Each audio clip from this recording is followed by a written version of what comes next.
अम्मा की आवाज आ रही है। परेशान मत हो, इसे कुछ ही देर में होश आ जाएगा। सारी दुनिया से टकरा जाने का दिल है इसके पास। ये अपनी हिफाजत कर लेगा। हम अपना काम करते हैं।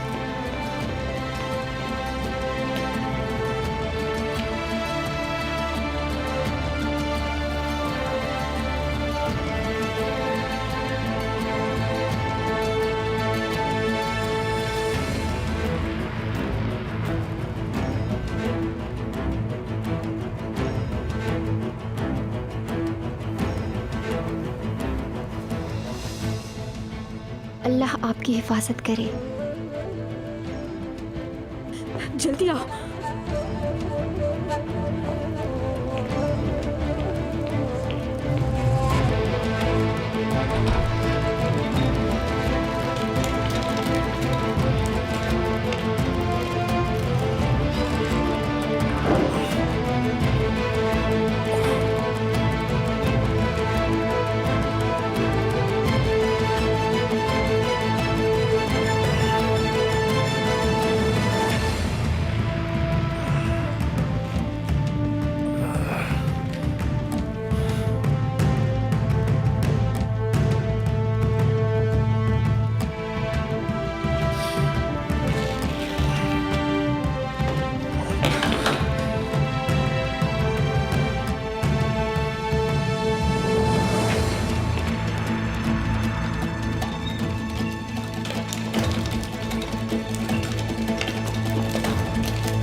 तुम इस तरफ चलो, जल्दी चलो। चलो जल्दी दौड़ो दौड़ो। गले के चारों तरफ फैल जाओ। इस सूरज से ही बचना चाहिए वो।